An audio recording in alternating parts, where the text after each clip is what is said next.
Assalamualaikum warahmatullahi wabarakatuh. Selamat datang kembali di channel siaran cerita mistis. Di kesempatan kali ini Mang Asep akan membawakan sebuah kisah horor yang berjudul Dia Yang Tak Sempat Kumiliki, bagian terakhir, yang ditulis oleh Kak Arsita Malika. Yang penasaran dengan ceritanya bisa mampir ke link yang sudah saya taruh di kolom deskripsi. Semoga yang mendengarkan cerita ini diberikan kesehatan, banyak rezekinya, dan perlindungan yang maha kuasa. Amin ya robbal alamin. Sebelum kita masuk ke ceritanya, jangan lupa untuk like, comment, subscribe channel ini, dan tekan loncengnya agar kalian tidak ketinggalan update cerita terbaru dari kami. Sebelum Mang Asep menceritakan, kalau di episode ini adalah endingnya ya guys. Oke, jikalah penasaran, tanpa basa-basi lagi, mari kita dengarkan.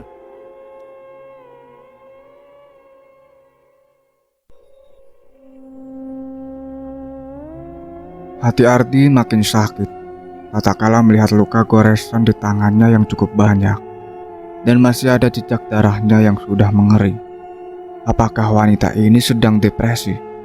Pikir Ardi. Kemudian Ardi berinisiatif untuk menyuapi wanita itu. Namun, dia tetap membisu dan tak mau membuka mulut. Sebentar, apakah dia ini orang atau hantu ya? Tanya Ardi pada diri sendiri. Mendengar ucapan Ardi, wanita itu perlahan menoleh. Matanya melihat begitu lelah.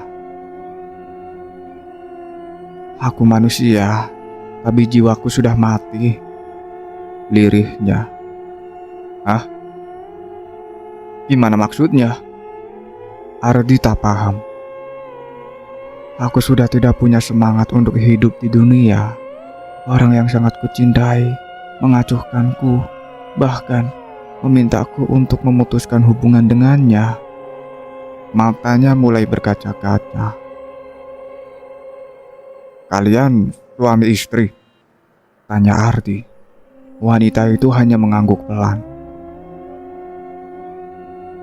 Bodoh sekali dia menyanyiakan wanita setulus dirimu. Ia pasti akan sangat menyesal telah membuang begitu saja. Karena aku sudah pernah merasakan hal yang sama, menyakiti hati wanita yang tulus mencintaiku. Rahang Ardi mengeras, merasa geram. Sepertinya tidak, sebab ia sangat mencintai masa lalunya yang sudah sangat lama meninggal. Akhirnya air mata itu pun jatuh membasahi pipinya. Astaga, terus kenapa dia menikahimu? Sergah Ardi. Aku tidak tahu, dia tak memberitahuku. Dia hanya bilang suatu saat nanti aku akan tahu. Rintihnya. Memangnya semenarik apa sih masa lalunya, sehingga wanita setulus ini ia acuhkan? Ardi mengomel dalam hati. Beritahu aku namanya, biar ku santet dirinya. Aku geram sekali. Namanya R. Kak Ardi. Aduh, di sini kakak rupanya. Teriak Jidan, berasa berlari kecil ke arah Ardi. Ada apa Jidan? Om Bahar baik-baik saja? Iya, ayo kita lanjutkan perjalanan. Takut pulangnya kemalaman kak, pinta Jidan. Ardi pun mengiyakannya. Roti dan air mineral tadi ia langsung berikan pada wanita itu, lalu berjalan terburu-buru menuju mobil mereka kembali. Tunggu. Ardi dan Jidan spontan berbalik badan menghadap wanita itu, dan wanita tersebut segera mendekati mereka berdua. Apa kalian, Ardi dan Jidan? Apa Bahar itu ayahmu? Sambungnya sambil menunjuk Jidan. Iya, kenapa ya? Tanya Jidan heran. Wanita itu seketika terbelalak dan bibirnya bergetar. Tangannya perlahan-lahan memegang kedua sisi pipi Jidan. Melihat itu, Jidan tak mencegahnya. Setelah memegang pipinya, tangan wanita tersebut turun. Kedua lengan Jidan sambil menatapnya dari atas hingga ke bawah. Kau Zidan, adik laki-lakiku satu-satunya kan?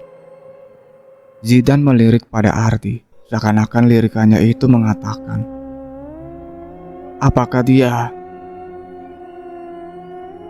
Kau, Kak Nazira? Tanya balik Zidan begitu semangat. Ia sulit mengenalnya karena mereka sudah lama tak bertemu, dan penampilan Zira saat itu begitu lusuh. Ia mengangguk. Kemudian keduanya itu saling berpelukan dengan hangat. Mereka berdua tak mampu membendung air matanya hingga tangis keduanya pecah seketika. Tangisan histeris Zira mengundang banyak orang untuk menyaksikan mereka. Ardi menangis haru melihat keduanya akhirnya bertemu. Ya ampun, Zidan, kau sekarang sudah besar sekali, malah lebih tinggi dari kakak, ucap Zira di tengah-tengah tangisannya. Zidan bergeming. Ia masih terus tenggelam dalam rasa haru itu. Bahkan bajunya sudah basah karena air matanya seperti air terjun yang turun tak berkesudahan. Sudah cukup lama mereka berdua menangis. Ardi baru sadar jika di depannya saat ini adalah wanita yang sudah menikah dengan sahabat kakaknya itu, yakni Raffi. Pucuk dicinta, ulam pun tiba.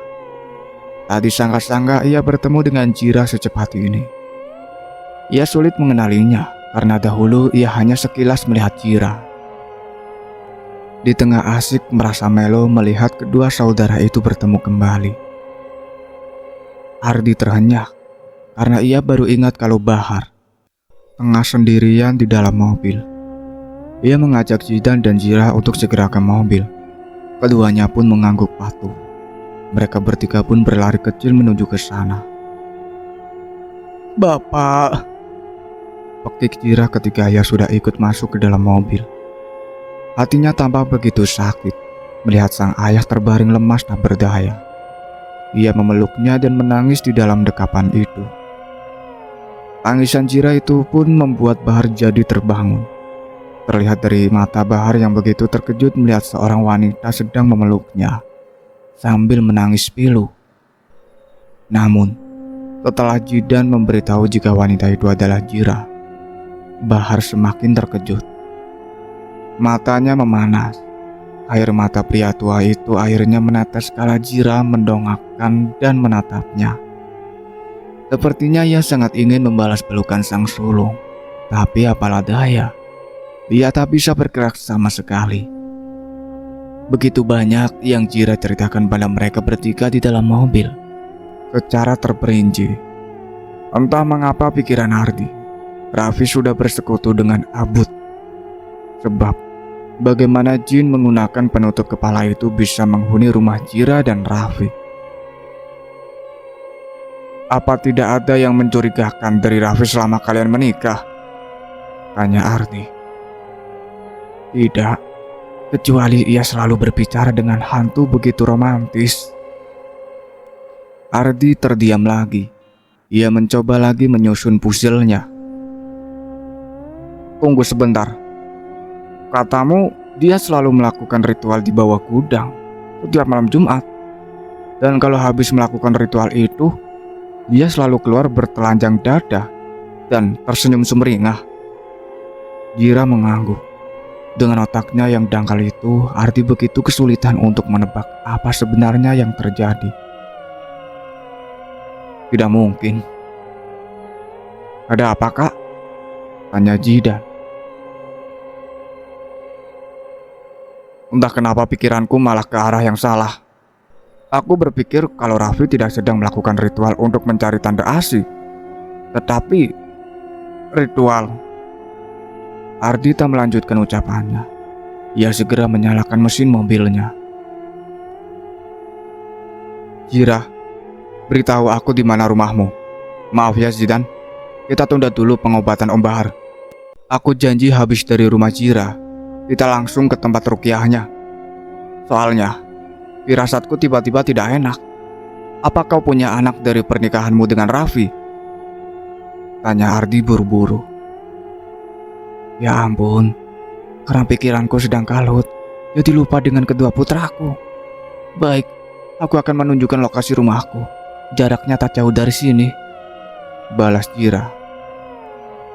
Ardi pun segera tancap gas mengendarai mobil sesuai arahan dari Jira. Tidak lebih dari 7 menit, mereka akhirnya sampai ke rumah Jira. Lokasinya persis rumah Ardi, yang tak memiliki tetangga dan banyak pepohonan di sekitarnya. Mereka semua segera bergegas masuk ke dalam rumah. "Kak, bapakku gimana?" Jidan menariaki Ardi yang begitu buru-buru ingin memasuki rumah Jira, hingga lupa dengan Bahar. "Astaga, maaf, aku lupa," ucap Ardi sambil menempeleng kepalanya. "Cepat, kau bantu aku menaruh Om Bahar di punggungku," sambung Ardi. Jidan pun membantu Ardi untuk menggendong bapaknya dengan posisi back carry-nya. "Oke, kau juga ambil kursi rodanya ya," titah Ardi sambil berjalan masuk ke rumah Jira. Betapa terkejutnya Ardi melihat kondisi rumah yang dipenuhi dengan hantu-hantu yang bermacam-macam di dalam sana. "Di mana anak-anakmu, Jira?" tanya Ardi. "Aku tidak tahu. Ya Tuhan, di mana anak-anakku?" Jira terlihat begitu cemas dan panik. Takut kedua putranya itu kenapa-napa. Ia terus menyalahkan dirinya yang terlalu berlarut-larut dalam kesedihannya kemarin, hingga melupakan anaknya. "Kakak," ucap Ardi. Ia terkejut melihat sesosok hantu yang menyerupai Rabia tiba-tiba melintas di dapur. Tapi yang Ardi lihat, pakaian Bia begitu kotor, tidak seperti saat Bia datang meminta tolong padanya. Bajunya putih bersih. Ardi lekas bergerak menuju dapur, sambil masih terus menggendong Bahar. Matanya begitu liar memandang sekitar. Tapi ia temukan sosok mirip kakaknya tadi itu di sana. Hanya ada hantu-hantu semacam Kunti dan kawan-kawannya.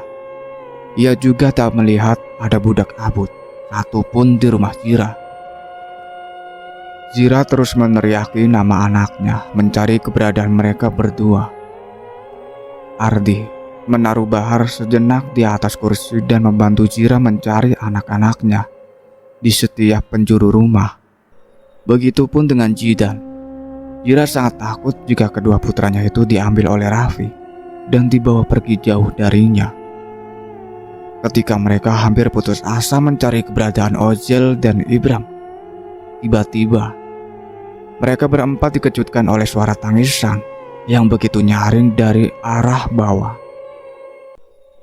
Mereka semua pun berkumpul di dapur dan mencari sumber suara tersebut. "Apakah suara tangisan itu suara anakmu?" tanya Ardi. "Bukan, ini seperti suara anak perempuan." "Oh iya, di mana gudang bawah tanah yang kau maksud?" Jira pun menunjukkan arah jalan masuk ke gudang itu. Tetapi Raffi melarang orang lain untuk masuk ke sana. Takut ritualnya gagal. "Ardi." Ardi berjengit kala mendengar suara abut memanggilnya. "Biarkan aku masuk. Jika Raffi marah, aku yang akan tanggung jawab. Bagaimana jika kedua putramu ada di dalam sana?" ujar Ardi. Jira segera menyetujuinya. "Jidan, kau jaga bapakmu dulu ya. Kalau tidak ada apa-apa di sana, aku akan balik ke sini," pesan Ardi. Ia pun lekas turun menuruni anak tangga. Ia menatap sekitar. Cukup gelap dan penerangannya hanya ada lampu remang-remang. Gegas ia langkahkan kakinya masuk ke dalam ruangan gudang itu. Ia mendorong pelan-pelan pintunya, berwaspada. Setelah pintu sudah terbuka lebar-lebar, di sana Ardi melihat begitu banyak lilin dan kepala tengkorak. Entah asli atau tidak, langkah demi langkah ia lakukan memasuki ruangan gudang tersebut. Gudang itu juga rupanya tak berlantai, hanya tanah saja. Matanya menelusuri ruangan mencari keberadaan dua bocah itu. "Di mana wujud anak yang menangis tadi?" Tanya Ardi dalam hati. Selain lilin dan kepala tengkorak, di sana Ardi juga melihat ada 2 ranjang yang berdekatan, tetapi berbeda ukuran. Yang satunya hanya muat untuk 1 orang saja. Di atas kedua ranjang tersebut terdapat kain lusuh. Ardi curiga jika di ranjang itu ada anak-anaknya Zira. Ia pun meneruskan langkahnya mendekati ranjang yang lebih besar dari yang di sebelahnya. Yang itu sepertinya cukup untuk 2 orang. Ardi membuka perlahan kain itu. Ardi tersentak ketika ia melihat tangan anak kecil di balik kain tersebut. Dengan cepat ia tarik kainnya, dan benar saja, ada 2 anak laki-laki sedang tidur telentang di sana. Namun belum sempat untuk mengecek nafasnya, Ardi spontan menoleh ke belakang, lantaran ia mendengar suara tangisan tadi berada di belakangnya. Ardi hampir jatuh kala melihat sosok yang menangis itu adalah 2 anak perempuan berpenampilan seperti budak abut. "Kalian siapa? Apa yang kalian buat di sini?" sentak Ardi. Cukup lama kedua anak perempuan itu tak menggubris. Mereka berdua hanya terus-menerus menangis. "Kau kenapa menangis?" tanya Ardi heran. "Dia telah membunuh saudara kami. Dia juga harus kehilangan saudaranya," jawab salah satu dari mereka dengan nada yang tinggi. "Membunuh? Hah? Seorang anak-anak membunuh?" Ardi semakin bingung. "Iya, dia membacakan doa dari malaikat Jibril, kemudian menancapkan pisau di perut adikku." "Oh, kau yang dimaksud Roh, Sing, dan Zanaya itu ya?" tebak Ardi. Ia tahu karena Zira sudah cerita juga tentang mereka tadi. "Benar, dan sekarang tinggal aku dan Sing." Baru saja ingin membalas ucapan Roh, pintu gudang itu tiba-tiba tertutup sendiri dengan begitu keras, hingga membuat Ardi terkesiap. Ia menoleh ke arah pintu. Barangkali ada orang di sana, tapi rupanya tidak ada. Dan ketika ia menoleh kembali ke arah Roh dan Sing, mereka sudah menghilang. "Ardi!" teriak Zira di atas sana. Ardi tergopoh-gopoh menuju pintu. Namun naasnya, pintu tersebut tak bisa dibuka. Sepertinya sudah dikunci oleh seseorang dari luar tadi. Ardi panik. Ia terus berteriak memanggil nama Zira dan Zidan, tapi tak ada sahutan dari mereka. "Apa-apaan ini? Apakah ini ulahnya Raffi? Tapi kenapa?" Ia juga mencoba mendobrak-dobrak pintu itu, tapi pintu tersebut begitu kuat, tak seperti waktu mau menolong Bia. Hanya sekali tendangan saja pintu itu langsung lepas dari kusennya. "Sepertinya ada yang tidak beres di sini," pikir Ardi. Ia kembali melihat sekitar, mencari-cari keanehan lainnya di dalam gudang itu. Kini hatinya itu tertarik pada ranjang yang kecil itu. Ia belum melihat ada apa di balik tumpukan kain tersebut. Jangan-jangan ada mayat Asi di sana yang disembunyikan Raffi selama ini. Tetapi ketika ia sampai di dekat ranjang kecil itu, ia urung niatnya membuka kain-kain tersebut. Sebab ia tiba-tiba melihat sesuatu yang lebih mencurigakan di tanah tepat di samping ranjang itu. Gundukan tanah itu seperti sebuah kuburan. Ardi berjongkok dan mulai menggali gundukan tanah tersebut dengan tangan kosong. Tidak perlu banyak tenaga, Ardi sudah bisa melihat isi di dalam gundukan tanah itu. "Apa ini?" tanya Ardi seraya mencoba menarik kain berwarna coklat itu dari tanah. Cukup susah, namun usahanya tidak sia-sia. "Astagfirullahaladzim!" Ardi kaget melihat tengkorak manusia yang masih utuh di dalam sana. Bulu kuduknya berdiri, merasakan merinding yang luar biasa. "Tengkorak siapa ini? Apa mungkin tanda Asi?" Kalau benar, Raffi benar-benar keterlaluan. Ia mengubur ibunya sedengkal ini dan hanya satu kain saja yang menutupinya. Itu pun kainnya dipasang asal-asalan. Ardi merasa jengkel dan emosi melihat jasad asli yang dikubur tak layak seperti itu. Ia berulang kali beristighfar melihat pemandangan memilukan di depan matanya sendiri. Hatinya begitu berkecamuk. Kali ini Ardi beralih ke ranjang yang sebelumnya ia tak jadi membuka penutup kainnya. Tanpa berlama-lama lagi, ia segera menarik kain itu. Tetapi setelah ditarik rupanya masih ada kain lagi di bawahnya. Entah mengapa jantung Ardi terpompa begitu kencang. Karena tidak sabaran dan firasatnya juga semakin tidak enak, ia sibahkan semua kainnya dengan cepat, tanpa tersisa kain satupun. Alangkah terkejutnya Ardi, matanya terbelalak melihat sesuatu di balik kain tersebut, sampai membuat tubuhnya terhuyung ke belakang. Sangat di luar ekspektasi Ardi. Ini bahkan lebih membuat Ardi shock daripada melihat mayat Wian waktu itu. Tidak mungkin. Aku pasti salah lihat, bekik Ardi. Jantung yang berdetak kencang tadi kini seakan tak berdetak. Aliran darahnya juga terasa berhenti bergerak. Matanya mulai berembun. Ia berusaha bangkit dan mencoba melihat mayat itu sekali lagi. Tidak. Ardi berteriak histeris melihat mayat tersebut. Ia menarik rambutnya merasa sedih dan marah. Bangsat kau Raffi. Kau. Umpat Ardi. Ardi melangkah cepat menuju pintu gudang dan mendobrak pintu sekali lagi dalam suasana hati yang begitu panas. Pasalnya mayat yang ia lihat itu adalah mayat Rabia, kakaknya. Masih cukup utuh karena sepertinya mayat tersebut sudah diawetkan. Tetapi usaha tetap gagal. Tidak habis akal. Ia mencari-cari balok yang cukup besar untuk ia gunakan mendorong pintu itu. Awas kau ya Raffi, bila ku dapat dirimu, kau akan lenyap di tanganku.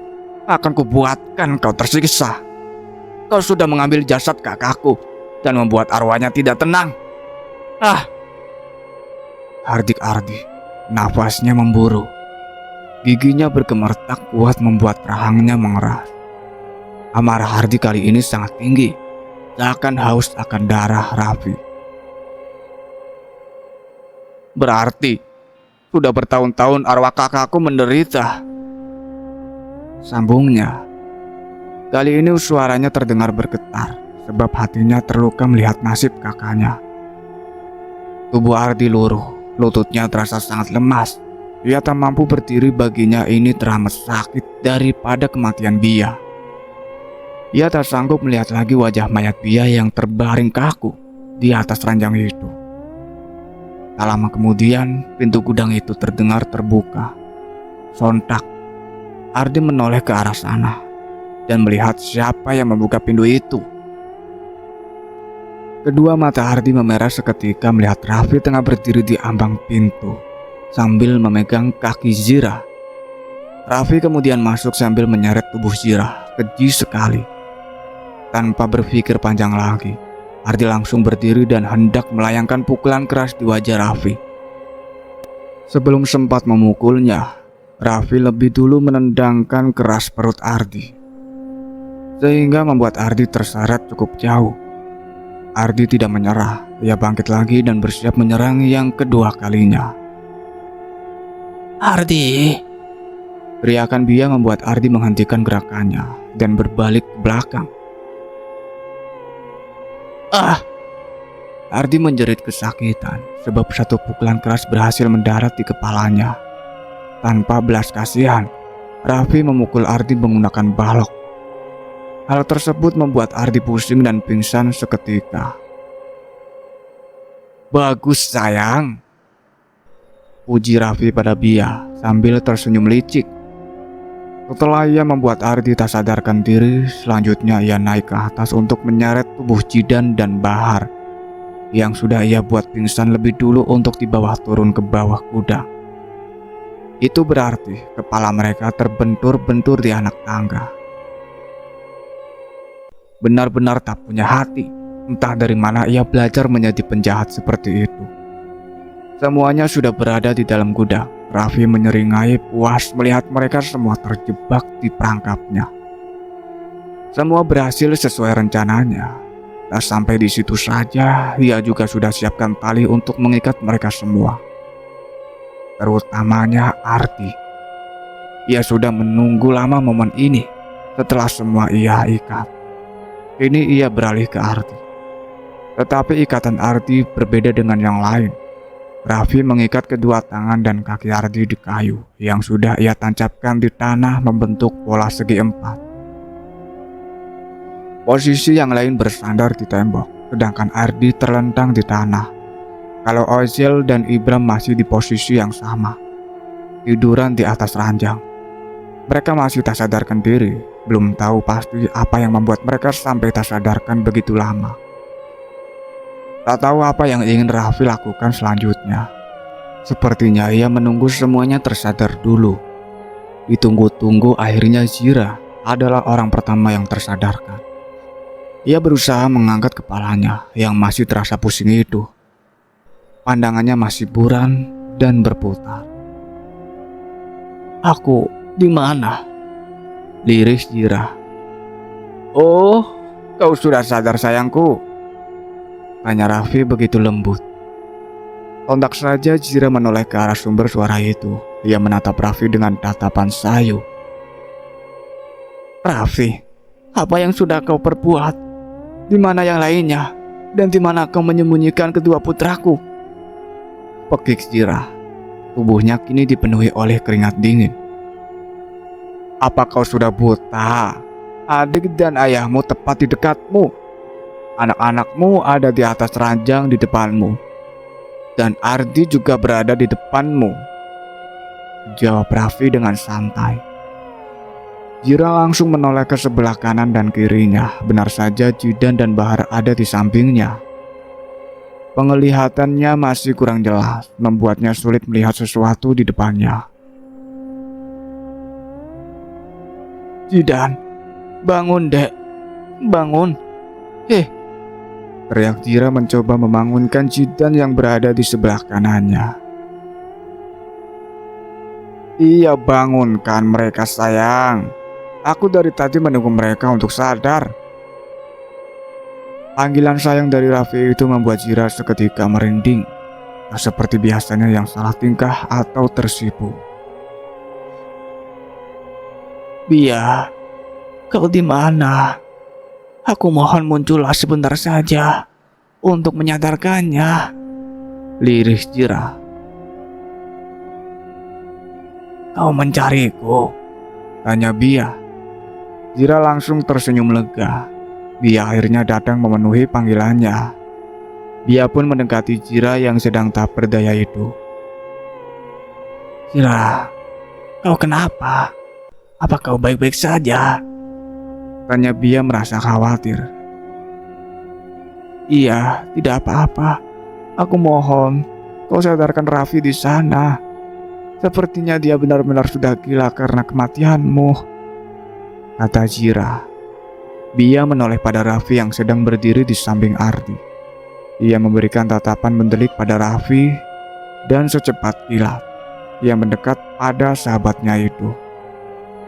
Walaupun hati Zira sakit, tapi demi semuanya ia rela mengorbankan perasaannya. "Kau kejam sekali, Raffi. Hentikan semua ini demi aku," pekik dia dengan geram. Raffi tertunduk. "Maafkan aku. Baiklah, aku akan menghentikan semua ini demi dirimu," ujar Raffi memelas. Detik kemudian, Raffi malah tertawa terbahak-bahak.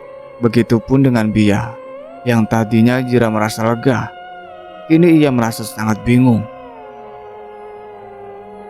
"Aktingmu bagus juga sayang," ucap Raffi sambil menatap Bia penuh cinta.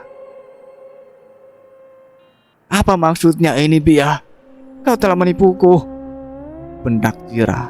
Dia begitu sangat kecewa. Dasar hantu kegatelan. Patut saja ibumu ingin menumbalkan dirimu, karena kau memang pantas mendapatkan itu semua. Hei, jaga bicaramu, Jira. Aku tak terima kau melontarkan kata kotor untuk kekasih hatiku. Bendakan Raffi itu membuat semua terbangun kecuali Ozel dan Ibram. Ardi, lihatlah arwah kakakmu. Dia sudah mati tapi begitu genit. Ardi yang baru sadar itu dibuat shock dengan tontonan yang ada di sampingnya itu. Ia menganggap melihat arwah kakaknya tengah berdiri di dekat Raffi sambil menatapnya. Kakak, panggil Ardi. Namun dia tak memperdulikannya. Ardi masih meringis kesakitan di area kepalanya. Pukulan Raffi tadi terlalu keras. Apa yang sebenarnya sudah terjadi? Aku tidak paham, Kak Raffi. Ardi kesulitan berbicara lantaran masih merasa pusing dan sakit. Wah, kalian semua sudah sadar sekarang? Baiklah, mari kita mulai. Ucap Raffi seraya mengambil sebilah pisau lalu mendekati Ardi kembali. Raffi menyunggingkan senyumannya di depan Ardi sambil memutar-mutar pisaunya itu. Ardi melotot ketakutan. Kak Raffi, mau ngapain? Bendak Ardi. Hush, jangan berisik. Ini gak sakit kok. Tenang saja. Pisau itu kemudian diarahkan ke lengan Ardi. Sedikit lagi ia akan menggoreskan pisau itu di sana. Tunggu. Ada apa lagi, Ardi? Jangan menghambat pekerjaanku. Oke, aku ikhlas kau apakan aku, terserah. Tapi aku mohon, jawab dulu semua pertanyaanku. Mohon, Ardi. Oh, begitu ya. Ya sudahlah. Biar aku mengabulkan pertanyaan-pertanyaan terakhirmu, saut Raffi dengan santai. Terima kasih. Ardi mengatur nafas sejenak yang terasa sesak itu sebelum menanyakan semua yang ingin ia tanyakan. Kenapa kau mengambil mayat kakakku? Ardi bertanya sambil menahan amarahnya. Kenapa kau melakukan ini semua? Apakah kau ada kaitannya dengan kematian Om Yan? Kenapa kau mengubur seseorang di sana dengan cara yang tak layak? Mengapa kau menikah dengan Jira jika kau belum bisa lepas dari kakakku? Apakah kau dibalik kehilangan ibumu, kata Jira? Apakah kau ada hubungan dengan Om Didin? Dan apakah kau juga yang membuat Om Bahar seperti itu? Cecar Ardi. Wah, aku sangka pertanyaanmu begitu banyak. Baiklah, akan kuceritakan semuanya saja. Dengan cerita ini, semua pertanyaanmu tadi bisa terjawabkan. Tapi, aku akan menceritakan yang singkat-singkat saja. Karena aku sudah tak tahan ingin melanjutkan pekerjaanku tadi. Sebulan lebih sudah berlalu. Kematian Bia masih menggeriangi hati dan pikiranku. Mataku seakan sudah kehabisan air mata. Lantaran sebulan berturut-turut aku menangisi kepergian Rabia. Aku tak bisa memaafkan orang yang sudah berniat menjahatinya. Rasanya diriku hampir gila karenanya. Tubuhku ini selalu kubuat luka, namun tak ada rasa sakit yang terasa. Bahkan ibuku sering tiba-tiba kuberikan pukulan karena selalu mengatakan kalau Bia sudah meninggal. Padahal bagiku dia belum meninggal sama sekali. Di tengah-tengah kesedihanku, aku dibuat terkejut oleh kedatangan jin yang berjubah hitam, berwajah tengkorak. Ia memperkenalkan dirinya dengan nama Al-Habudin. Aku sudah tahu dia lewat mata Bia waktu itu. Aku udah tahu Maksud dia mendatangiku apa? Apa kau merasa dendam dengan ibu tiri Bia? Tanyanya. Iya, aku sangat dendam padanya. Jawabku sambil mengepalkan tanganku dengan kuat. Apakah kau ingin Bia kembali bersamamu? Kalau kau mau, aku bisa membantumu. Aku menongak menatap jin yang bertubuh besar itu.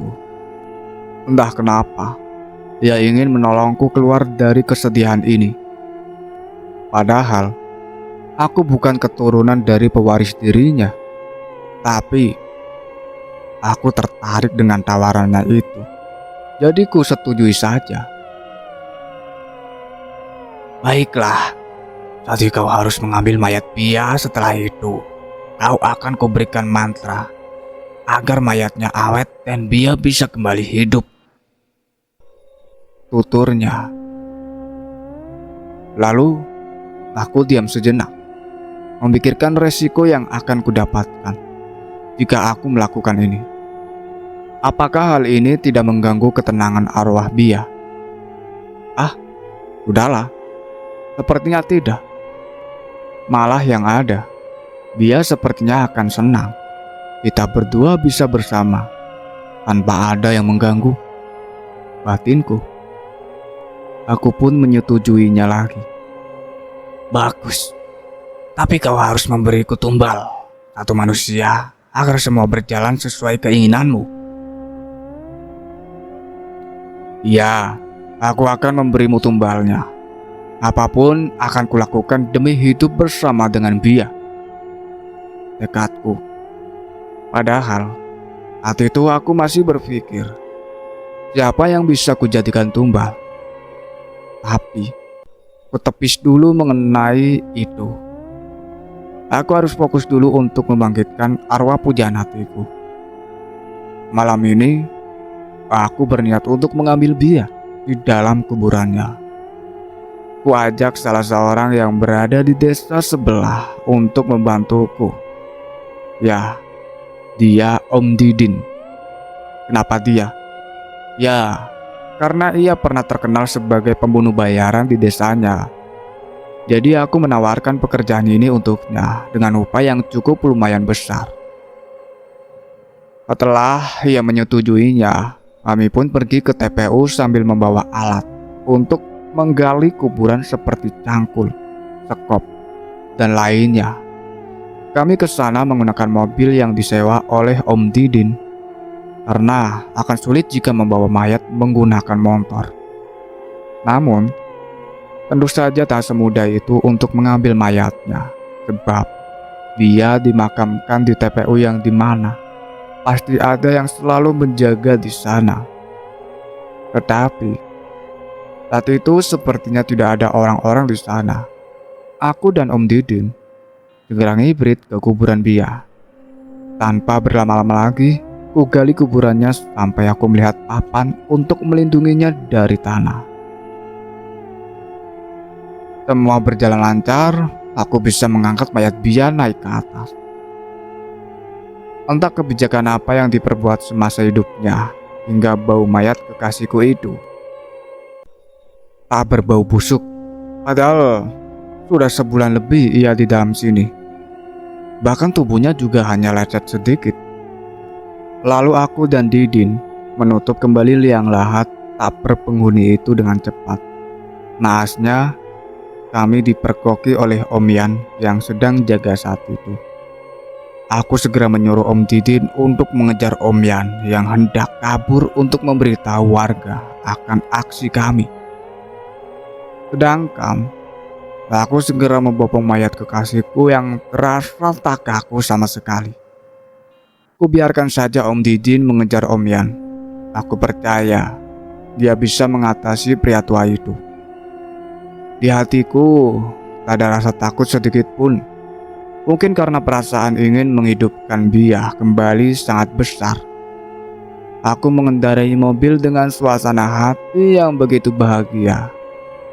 Setelah sampai di rumah, gegas aku keluar dari mobil dan mengangkat mayat Bia masuk ke rumah. Aku bahkan tak mengedap-endap, tak takut kedokku akan dilihat oleh ibuku. Untung saja wanita tua itu sedang pulas tertidur. Jadi aku leluasa membawa mayat kekasihku masuk ke rumah tanpa mendengar ceramahnya yang membuat telinga dan hatiku memanas. Kuletakkan Bia di atas kasurku. Aku tak menghiraukan kotoran tanah dari kafannya yang mengotori spray ranjangku. Kukunci pintu rapat-rapat agar tak ada yang masuk. Dan kemudian aku menaiki ranjang dan terbaring di samping Bia. Senang sekali rasanya bisa tidur di sebelahnya. Udah lama aku nantikan momen ini, tapi belum sempat. Belum sempat tertidur, jin bernama Abud itu mendatangiku lagi. Dia tertawa, merasa senang karena aku menuruti sarannya untuk menghidupkan Bia. Kemudian ia mengulurkan sebuah kertas tua berwarna coklat muda yang bertuliskan sebuah mantra untuk mengawetkan mayat Bia. Memangnya kemana kertas mantra-mantra lainnya? Biar aku mencarinya, tanyaku. Semuanya sudah dibakar oleh seorang pria bernama Bahar. Tetapi ia mengambil sebagian. Makanya aku terus meneror desa mereka. Karena ia sudah mencuri sebagian kertas-kertas mantra yang telah kuberikan pada manusia pertama yang memeliharaku. Jawabnya gamblang. Aku mangut-mangut paham. Jadi, bagaimana dengan tumbal yang kuminta? Jika kau sudah memberinya, akan kuberikan kau mantra untuk pembangkitannya. Tagih Abud. Tenang saja, aku akan memberimu. Beri aku waktu bulan ini, karena mencarinya pasti sangat susah, pintaku. Oke, aku setuju. Oh iya, satu hal lagi. Kau harus memiliki keturunan yang bisa mewariskan diriku. Jadi, aku harus menikah. Berarti aku menduakan Bia. Apa aku tidak bisa mengadopsi saja? Pecarku, merasa tidak setuju dengan ucapannya. Tidak bisa. Itu harus dari darah dagingmu sendiri. Jika tidak, rencana ini tidak kuteruskan.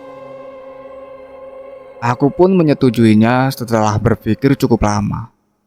Aku sudah mengambil mayat Bia. Tidak bagus rasanya jika aku langsung membatalkan pembangkitan ini. Terlebih lagi, Om Yan sudah tahu. Setelah mendengar persetujuan dariku, jin itu segera pergi. Bertepatan dengan kepergiannya, ponselku berdering. Di sana tertulis nama Parjidin. Halo bos, dia sudah berhasil kutangkap. Jadi dia mau diapakan? Tanya suara dari seberang sana.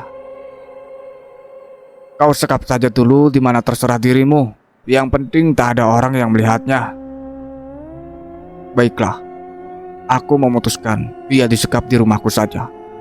Karena aku sendirian di rumah, jadi tak ada yang tahu. Siap, besok aku ke sana, pungkasku sembari mematikan teleponnya. Dan aku segera merapalkan mantra yang telah diberikan Abud padaku. Cukup panjang, tapi tak masalah. Untungnya mantra itu tidak bertuliskan tulisan Arab. Singkat cerita, aku keluar dari rumah untuk menemui Om Yan yang berada di rumah Om Didin. Sebelum itu kukunci kamarku agar ibu tak masuk dan melihat mayat Bia yang masih berada di atas kasurku.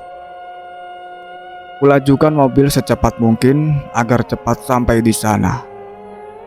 Tak sampai 5 menit, aku sudah berada di depan rumah Om Didin. Gegas, aku melangkah masuk rumahnya tanpa permisi. Di mana kau menyekap dia? Tanyaku pada Om Didin yang sedang duduk bersandai di sofanya. Tuh, di dalam kamar, jawabnya sambil menunjuk ke salah satu kamar yang ada di rumahnya. Setelah aku buka, benar saja, Pria bernama Yan itu ada di sana.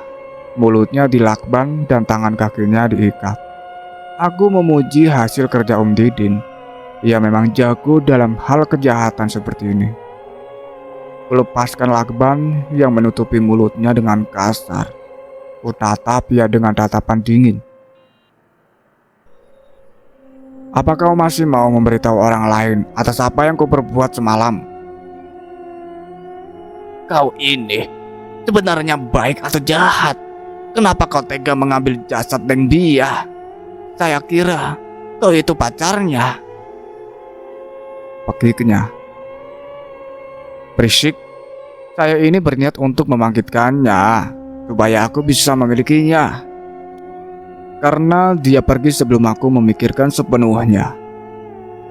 Ucapku dengan rahang yang mengeras. Jangan lakukan itu. Arwah Neng Biang akan tidak tenang. Kembalikan dia di makamnya kembali. Kasihan. Saya tidak akan memberitahu yang lain soal ini. Mohon Om Yan. Jangan memerintah saya. Kau bisa saja aku jadikan tumbal untuk Abut. Tapi aku masih baik memberimu kesempatan untuk bungkam soal masalah ini. Tidak. Sampai kapanpun saya akan berdiri di atas kebenaran. Kalau kau tidak mau kembalikan jasad Neng Bia di tempatnya kembali, saya akan terus nekat untuk membeberkan kedok kalian. Ya sudah, kau akan terus di situ. Akan kusiksa dirimu di dalam sini tidak makan selama yang aku mau. Tapi aku masih berbaik hati. Aku menyediakan air untukmu. Aku akan kembali ke sini kalau aku sudah menikah. Aku masih memberi waktu untuk berpikir. Ini tentang nyawamu sendiri. Lanjutnya. Om Yan tak menggubrisku. Dia hanya menatapku. Aku lekas pergi dari kamar itu dan meminta Om Didin untuk terus mengawasinya. Jangan sampai ia kabur. Nanti rencanaku akan berantakan. Berhari-hari kemudian, Om Yan tetap kekeh pada pendiriannya. Yang tetap ingin memberitahu orang jika aku tak lekas mengembalikan mayat Bia. Ia rela tersiksa, tak makan hanya demi kebenaran yang ia maksudkan. Aku lupakan dulu sebentar tentang dirinya. Aku harus mencari seseorang wanita yang bisa kuajak menikah. Bagiku, siapapun terserah. Yang penting bisa memberiku keturunan. Singkat cerita, aku sudah menikah dengan anak sulung Bahar, pria yang mencuri mantra Abut. Setelah menikah, ia kusihir agar membenci orang tuanya dan mematuhi ucapku. Kami berdua tidur di kamar tamu yang ada di rumahku, karena di kamarku ada Bia di sana. Setelah sehari pernikahan, aku dikabari oleh Om Didin kalau Om Yan sekarat. Aku mengambil kesempatan itu untuk menjadikannya tumbal saja. Kebetulan aku belum menemukan tumbal. Aku dan Om Didin membawa Om Yan ke rumah Ardi yang sudah lama ia tinggalkan. Ia memilih untuk ngekos sementara waktu itu, mengalihkan pikirannya pada masa lalu kelamnya. Tapi sayang, rumah itu terkunci rapat termasuk jendela. Om Didin yang memiliki otak jahat itu tak habis ide. Dia sudah tahu akan ada kejadian seperti ini. Makanya ia membawa palu untuk memukul gembok yang mengunci rumah tersebut. Setelah berhasil, kami berdua segera masuk membawa tubuh Om Yan sebelum ia benar-benar meninggal. Raffi, sebelum melakukan penumbalan ini, kau sudah menyiapkan lilin untuk ritual ini kan? Iya. Kau sekarang harus mengambil kepala tengkorak yang ada di belakang rumah, tepat di samping pohon asam. Kau akan tahu karena bentuknya seperti kuburan kecil. Perintahnya. Kunyalakan lilin-lilin yang tadi Abut katakan padaku. Aku juga segera berlari ke belakang rumah, mencari gundukan tanah yang di dalamnya berisi kepala tengkorak, yang sebelumnya pernah dikubur oleh Ardi. Semuanya sudah tersedia. Om Yan juga sudah kurebahkan di samping lilin ritual. Tinggal merapalkan mantranya saja. Ini mantranya. Kau baca yang tegas dan jangan ada yang salah. Ucap Abut seraya memberiku kertas lagi. Hingga cerita, semua sudah kulakukan. Namun aku bingung, di mana aku akan membuang mayat ini. Untung saja Om Didin memberikan usulan untuk menaruh mayat itu di bawah kolong ranjang. Kalau pemilik rumah ini tahu ada mayat di sana, kita tinggal menuduhnya saja, ucap Om Didin. Kuserahkan semuanya padamu. Yang penting ada cuan.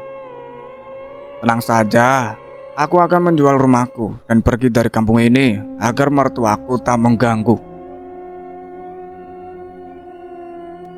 Satu lagi, aku butuh bantuanmu untuk membawa lebih dulu mayat Bia ke rumah baruku di kota. Nanti kuberikan alamatnya padamu. Di sana ada gudang bawah tanah. Pintu masuk ke sana ada di area dapur. Kau cari saja bagian lantai yang berbeda warnanya. Jelasku. Semuanya berjalan lancar. Aku, Jira, dan ibuku sudah tinggal di rumah baru. Tapi baru sehari tinggal di sana. Ibuku malah masuk ke gudang bawah tanah. Dan ia melihatku tengah melakukan ritual pembangkitan Bia. Karena panik, aku segera menarik ibuku masuk ke gudang dan menutup pintu gudang. Aku berdebat dengan ibu mengenai ritual ini. Hingga akhirnya perdebatan itu selesai ketika aku berhasil menghilangkan nyawanya. Aku tak merasa bersalah atau sedih telah melakukannya.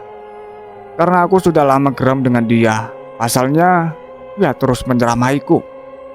Aku pun menggali kuburan untuk ibuku di dalam gudang itu.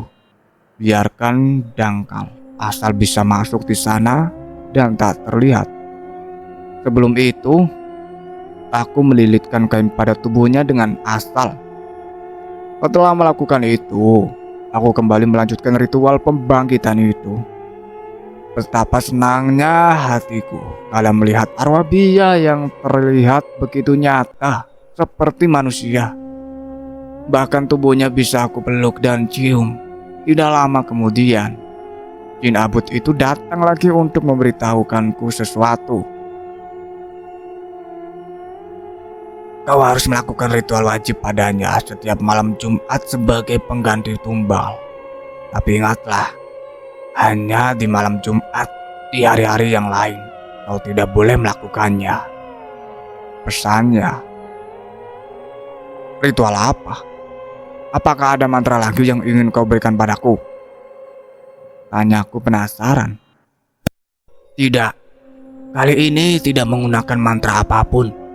Tetapi kau harus melakukan hubungan badan dengan Bia setiap malam Jumat. Mengerti? Siap, itu mah memang adalah hal yang aku inginkan. Iya, walaupun hanya seminggu sekali. Tapi tak apa. Tapi tidak masalah kan jika aku selalu bermesraan dengannya, ucapku sambil tersenyum lebar. Tidak masalah, asal jangan sampai kau melakukannya lebih dari 1 kali seminggu. Hanya satu masalahku, bagaimana aku berhubungan dengan Jira, karena aku tak mau melakukan itu pada wanita lain selain Bia. Keluhku. Tenang saja, kau akan kusihir agar mau berhubungan dengannya. Tidak apa-apa kan? Tanyaku pada Bia. Dia hanya mengangguk sebagai jawabannya. Semua yang sudah kulakukan ini lalu mendapatkan teguran dari nenek moyangku. Tapi aku tidak peduli sama sekali. Biarlah dia mengoceh terus sampai ia lelah.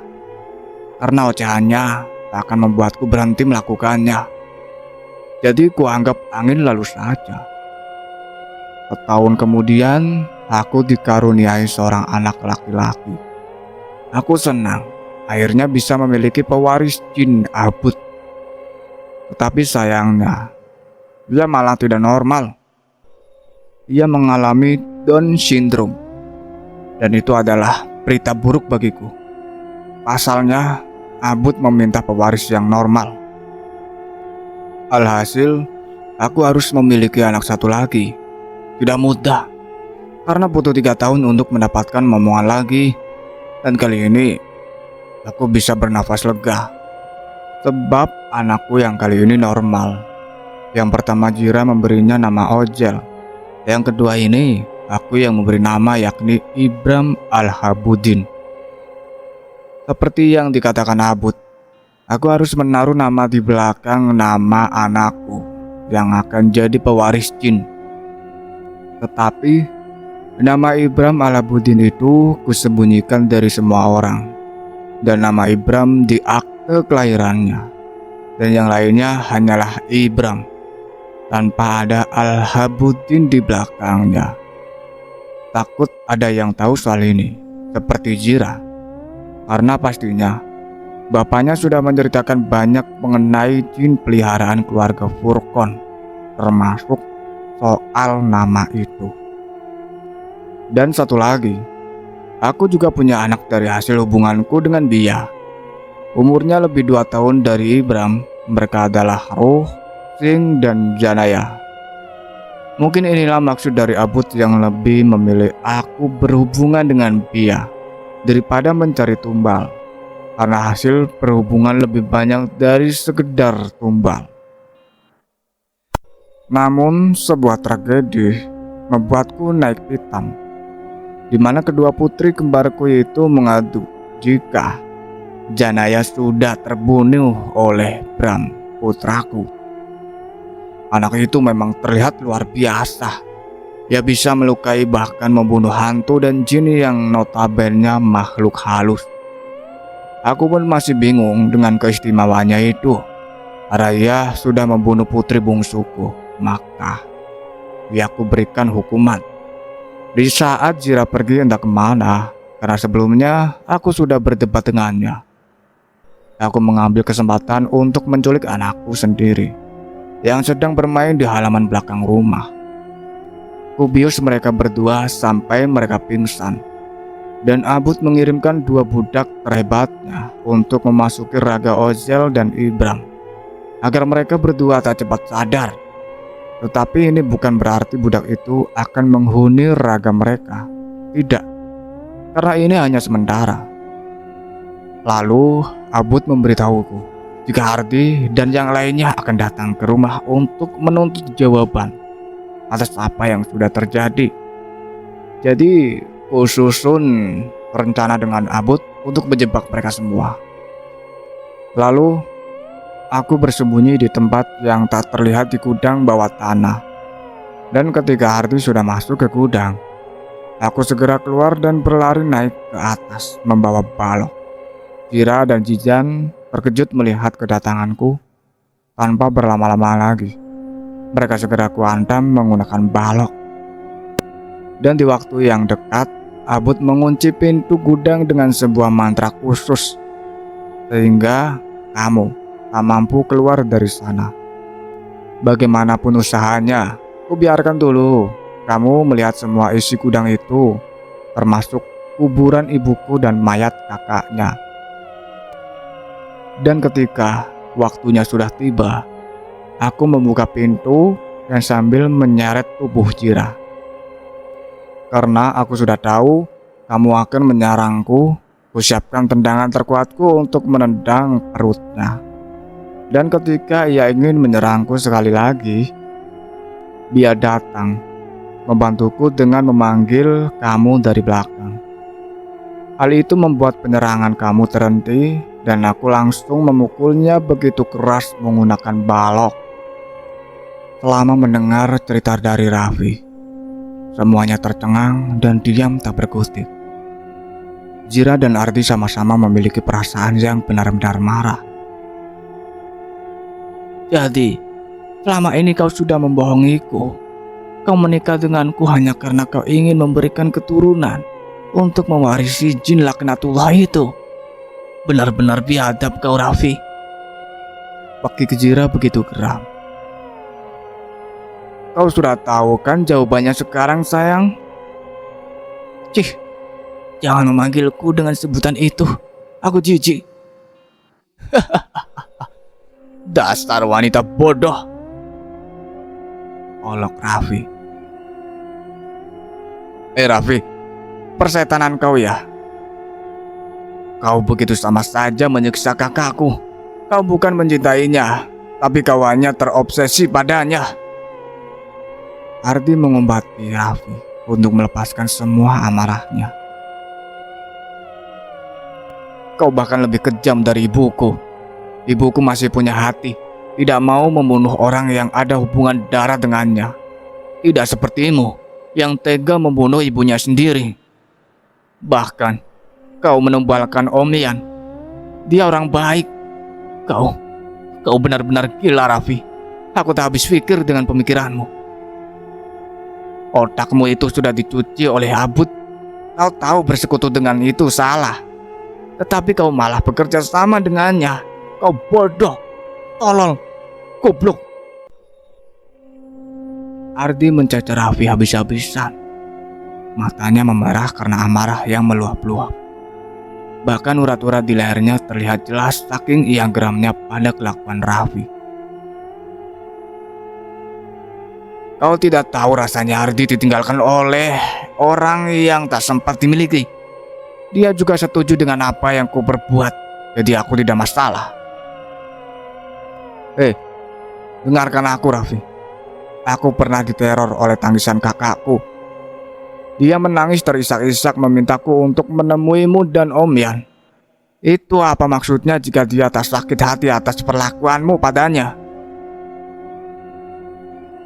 Itu hanya teror. Sekarang kau coba bilang kepada dia, apakah dia senang atau tidak dengan apa yang sudah kulakukan?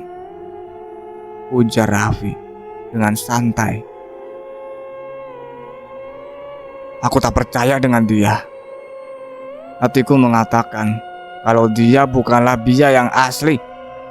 Sepertinya dia salah satu budak dari Abud yang dikirimkan untuk memenuhi hasrat bejatmu, bantah Ardi.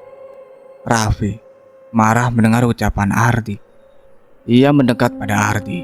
Ia menatap nanar adik Bia itu sambil memegang lehernya. Apa tadi kau bilang? Berarti yang aku setubui bukan Bia. Jangan asal bicara kamu. Kalau ucapanmu itu memang benar, kenapa Bia yang asli tak mendatangiku? Jawab. Kau tak bisa jawab kan? Karena yang berada di dekatku ini adalah Bia yang asli. Tidak. Kakakku orang yang baik. Setelah ia meninggal pun ia tetap baik. Kau tahu apa kesalahan terbesar kakakku selama ia hidup? Apa? Mengenal dan bersahabat denganmu. Apa kau bilang? Raffi makin tersulut emosi. Tangannya semakin kuat mencekram leher Ardi. Ardi hanya bisa mengerang dan mengelinjak kesakitan. Ia tak mampu lagi mengeluarkan kalimat-kalimat jelekit pada Raffi. Dia benar, Raffi. Aku pernah didatangi oleh Bia di dalam mimpi. Dia lebih cantik, bersih dan cerah. Tak seperti Bia yang saat ini berada di sini. Celetuk Jira. Diam kau. Raffi menoleh pada Jira dan memberinya tatapan tajam. Apa hakmu menyuruhku untuk diam? Kau sudah membahayakan nyawa banyak orang, Raffi. Dan sepertinya kau akan membunuh kami semua yang ada di sini. Raffi, tolong hentikan semua ini. Lepaskan mereka semua, termasuk anak-anakku. Mereka berdua tidak berdosa. Biar aku yang menanggung semuanya. Rintih Jira memohon. Kau tenang saja. Yang ingin kubunuh hanyalah keturunan Furqan dan Ros. Tetapi Ibram akan menjadi penerusku kelak. Tidak, aku tidak mau anakku sampai mewarisi jin itu. Tidak. Teriak Jira tak setuju. Raffi menggeram. Ia emosi mendengar teriakan-teriakan mereka. Ia berjalan naik ke atas rumah untuk mengambil lakban. Ia tutup mulut mereka semua. Dengan begitu telinganya tidak panas lagi. Kemudian Raffi mengambil pisaunya tadi untuk melanjutkan apa yang tadi ia inginkan dan lakukan. Ia segera menggores tangan Ardi dan mengambil darah yang mengucur dari sana. Ardi tak mampu melakukan apa-apa sekarang. Tubuhnya juga mulai melemah. Lalu, Raffi berjalan menuju tempat ritualnya. Tepatnya di samping Ardi. Di hadapannya sudah ada puluhan lilin putih yang menyala dan ada kepala tengkorak juga di sana. Ia kucurkan darah itu pada kepala tengkorak tersebut sambil membacakan mantra yang sudah lama ia pelajari. Dan mantra itu juga pernah dibacakan oleh Ros untuk Bia. Matilah kamu, ucap Ru dan Sing yang tiba-tiba muncul. Kamu tuh, anna aharuhi, jaminu anna aharoh, walidataka, mayitri manikum, mit, ayyuha, ukhwa, aljaniul alhabut akto. Belum selesai ia merapalkan mantranya itu, seluruh api dan lampu yang menerangi gudang itu mati. Termasuk lilin-lilin yang ada di hadapan Raffi. Siapa yang sudah mematikan lampu dan lilinku? Jangan berani mengganggu ritualku, teriak Raffi di dalam kegelapan. Kau yang sudah kelewatan batas. Berani-beraninya kau ingin memberikan jiwa sahabatku pada jin terkutuk itu. Siapa kau? Tunjukkan dirimu. Jika kau berani, lawanlah rajaku, gerutak Raffi. Tawanya begitu menggelegar dan melengking. Di mana rajamu itu? Aku udah takut padanya. Anna koruna, imna wana abnaya abud. Rapal Raffi untuk memanggil Abud. Di mana dia? Di mana dia? Tawanya begitu melengking dan terdengar mengejek-ejek Raffi. Apa alasanmu ingin menghabisi nyawa sahabatku? Raffi berdecak kesal. Ia kecewa Abud tak datang menolongnya. Karena dia adalah anak dari musuhku. Karena aku tak bisa membalaskan dendamku pada ibunya. Jadi aku berniat untuk mengirimnya pada ibunya itu. Oh, begitu ya? Aku bisa saja membunuhmu, tapi itu bukan hakku. Jadi sekarang kau nikmati permainan ini. Pungkasnya. Tak lama kemudian, lampu dan api kembali menyala. Raffi terbelalak melihat Jira, Ardi dan Jidan sudah lepas dari ikatannya. Mereka bertiga berdiri di hadapan Raffi sambil melototinya. Posisinya berubah. Kali ini yang tersudut adalah Raffi. Ia mundur beberapa langkah dari mereka bertiga yang seakan-akan sedang kerasukan. Kau akan kuhabisi. Kau telah mempermainkan jasad kakakku. Aku akan menjadikan musuh untuk memakan malam Abud beserta budak-budaknya, gertak Ardi. Saat ini di tangannya sedang memegang pisau yang sebelumnya telah mengiris tangannya. Habisi dia. Dia juga sudah menghancurkan kehidupanku dan kedua anakku, sambung Jira. Iya kak, habisi dia. Jangan sampai ada manusia titisan Abud di dunia ini, pungkas Jidan lagi. Mereka bertiga berjalan perlahan mendekati Raffi sambil menyugingkan senyuman. Suasana saat itu terasa begitu tegang. Tunggu Bia, Tolong aku sayang, mohon Raffi. Urus saja dirimu. Aku tidak mau berurusan lagi dengan manusia di bumi, balas Bia. Aku kira kau menyukaiku, Bia. Cih, kau terlalu bodoh. Makanya otakmu mudah dicuci oleh Abud. Pantas saja Abud menyukai orang yang punya rasa dendam yang tinggi, yang rupanya semudah itu untuk menghasut mereka. Maki Bia. Kenapa kau seperti ini padaku? Aku merelakan semuanya demi dirimu. Raffi.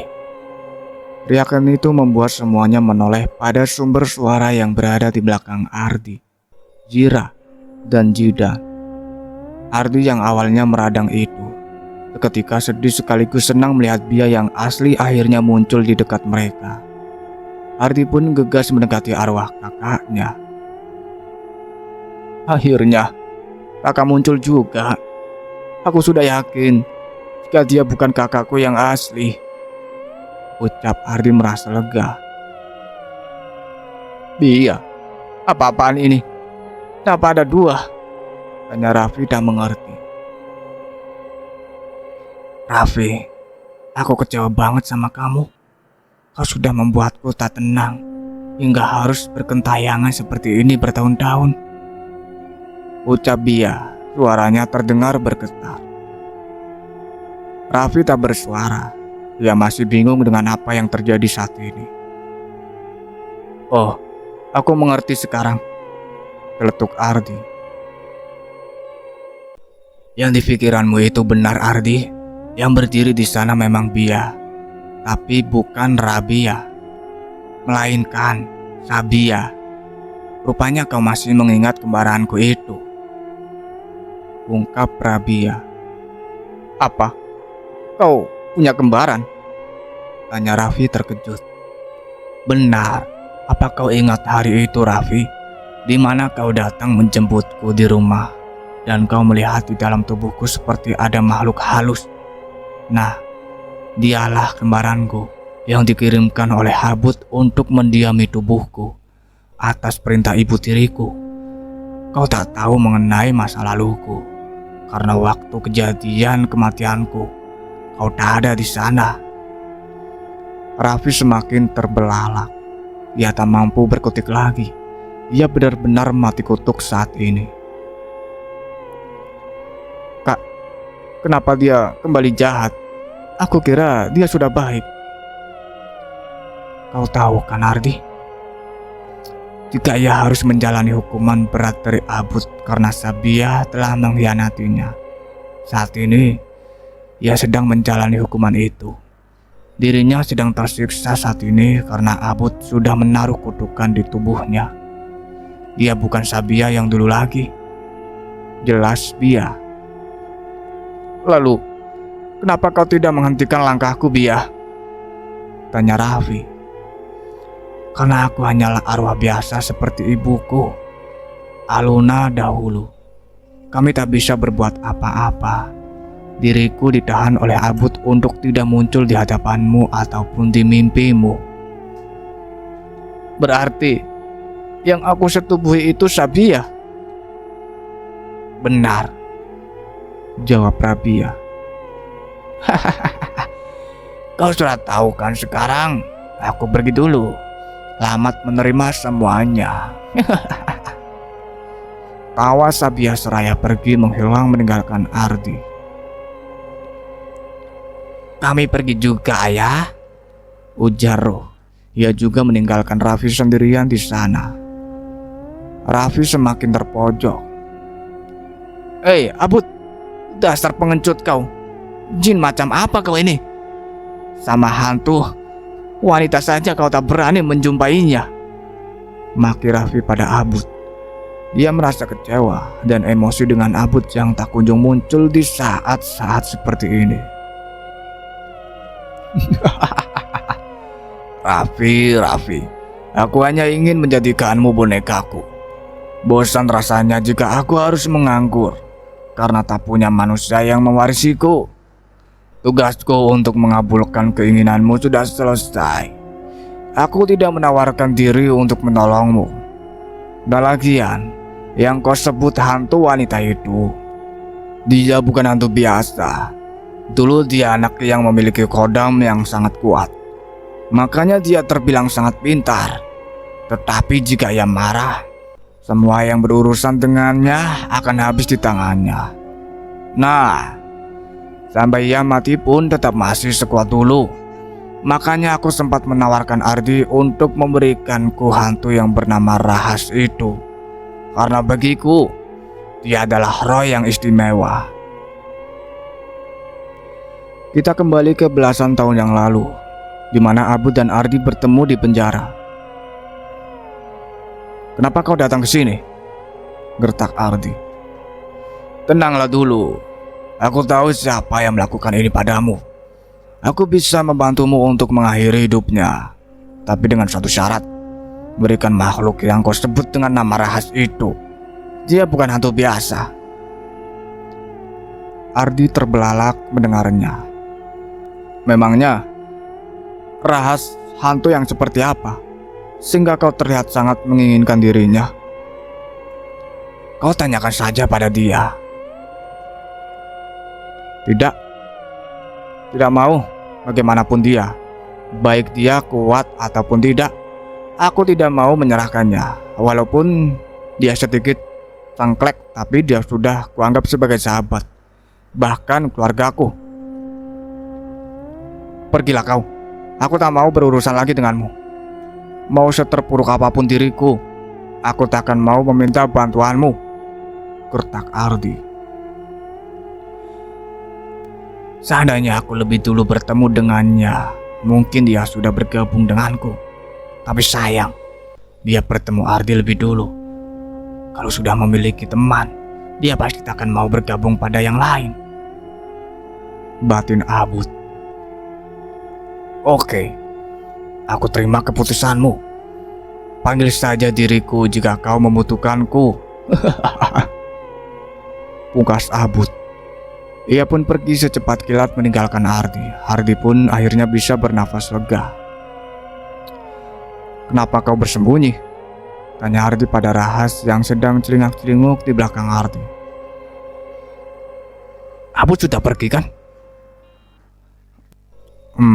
Sepertinya Abud sudah salah mengira kalau kau itu istimewa. Buktinya kau ketakutan begini." "Bukan begitu, Pasti. Aku takut sama mukanya yang dipenuhi belatung tahu. Najis banget gak sih?" Kita lanjut lagi ke topik yang semula.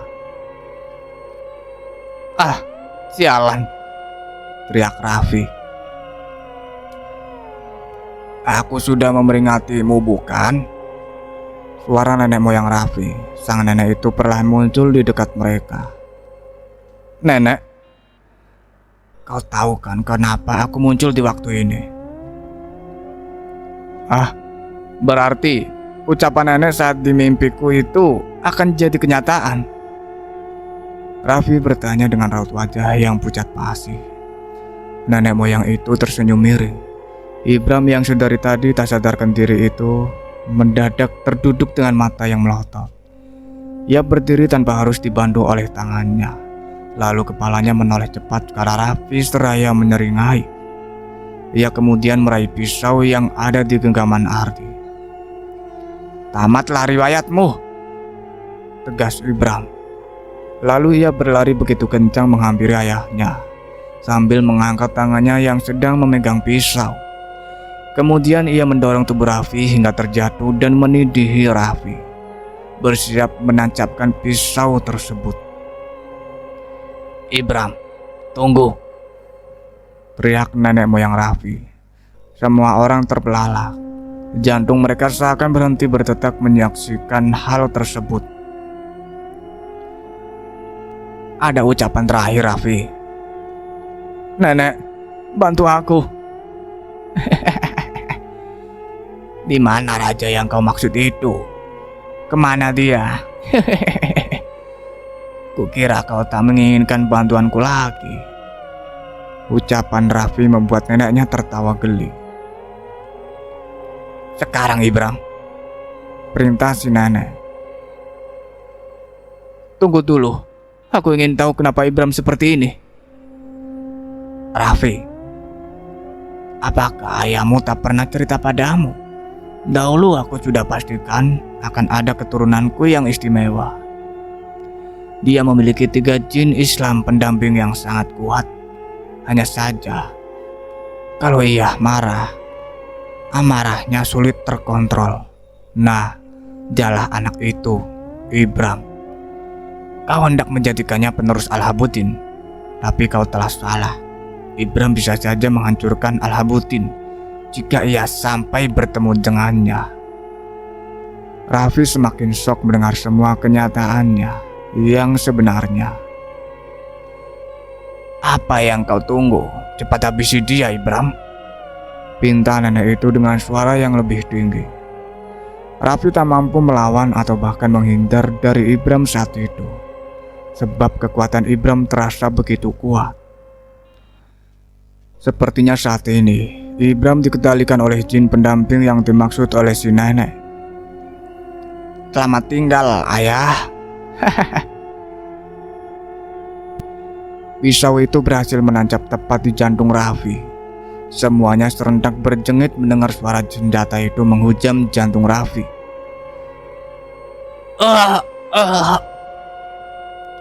Jeritan kesakitan Raffi memenuhi seluruh gudang. Mampus kau, ucap rasa puas Ibram. Ibram, sudah sayang, sudah cukup. Jira berlari bertati-tati mendekati Ibram yang tak mau berhenti menusuk Raffi. Kenapa ibu menahanku? Dia sudah menghancurkan hidup banyak orang termasuk ibu. Tusukan itu belum seberapa, ibu, protes Ibram. Sudah cukup sayang, dia sudah sekarat. Sementara Jira dan Ibram berdebat, Ardi melangkah gontai mendekati Raffi yang sekarat itu.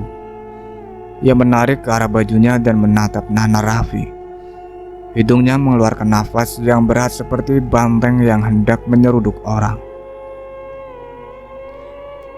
Aku sedikit kecewa karena bukan aku yang membunuhmu, tapi aku puas melihatmu terpojok tadi. Apalagi saat ini kau tak bisa apa-apa, pekik Ardi. Sekarang terimalah pukulan dariku.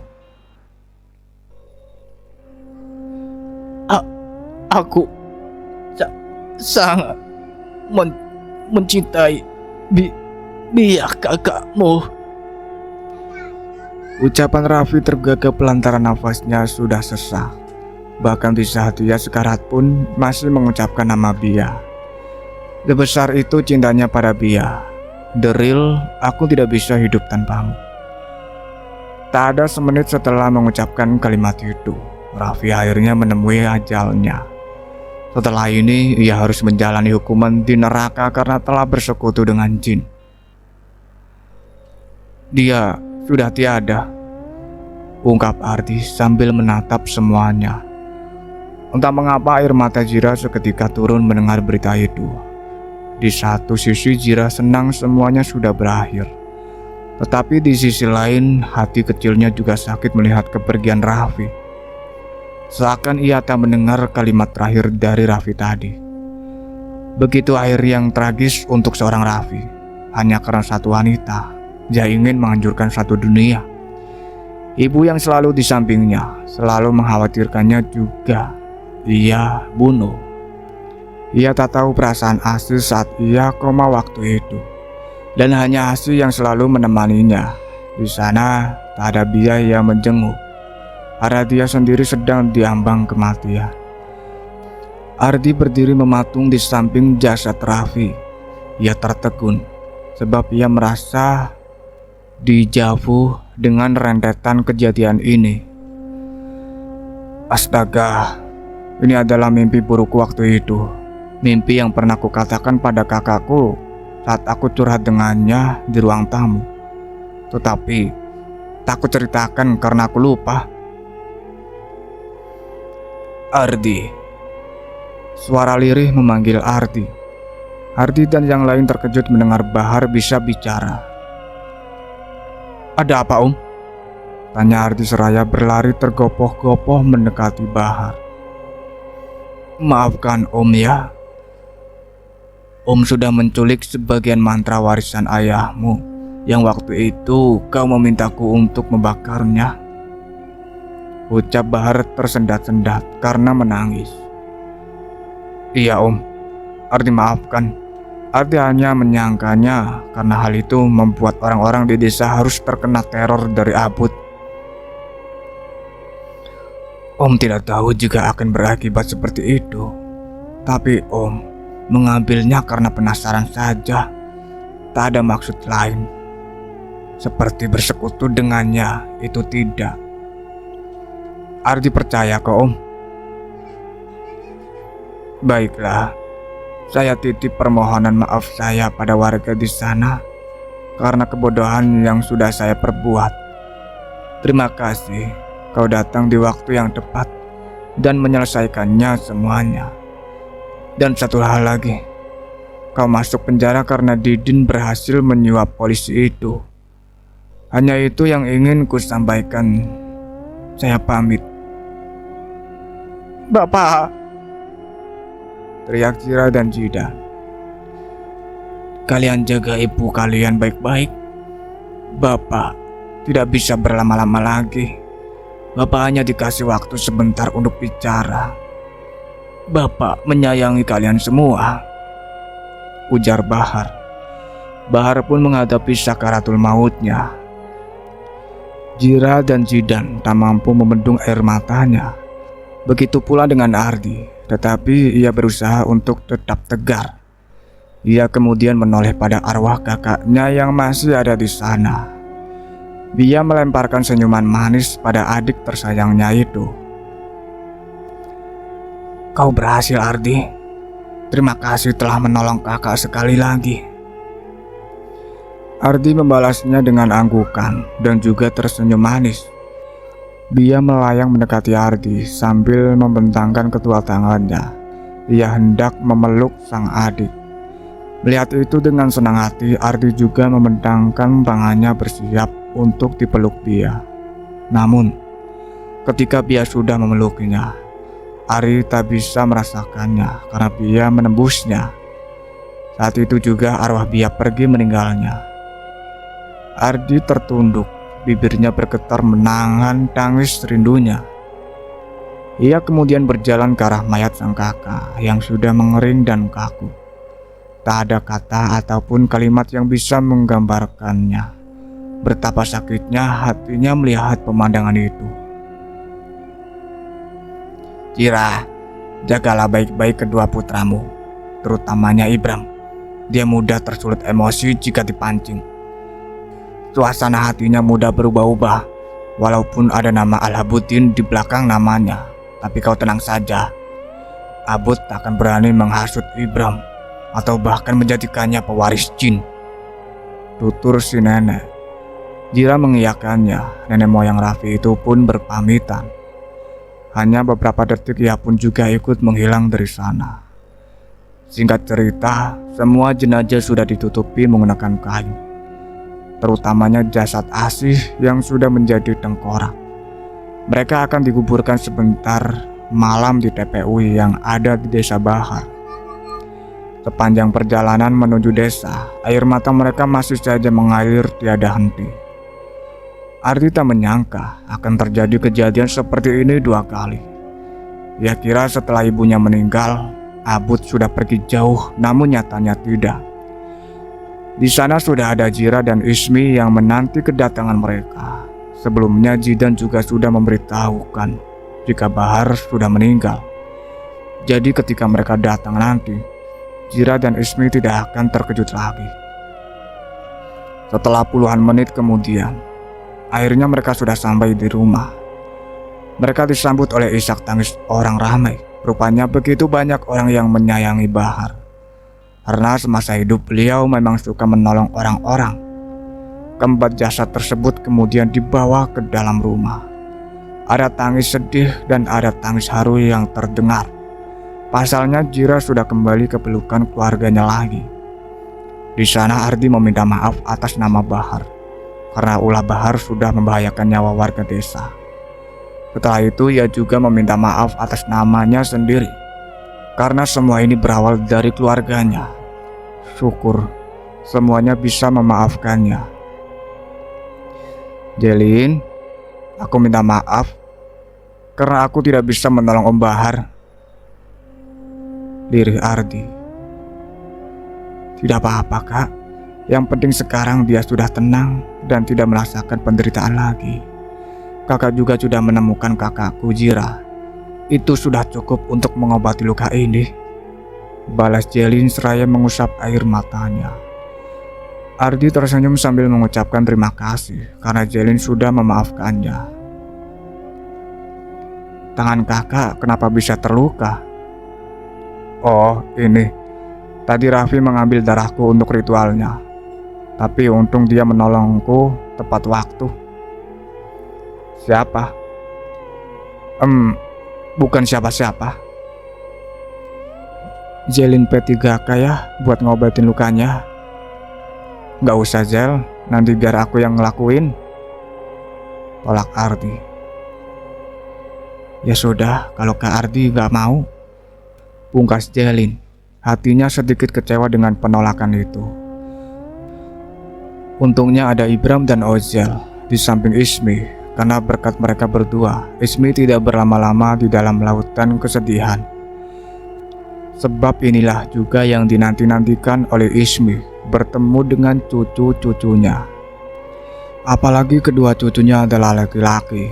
Ia makin senang karena ia hanya memiliki satu anak laki-laki.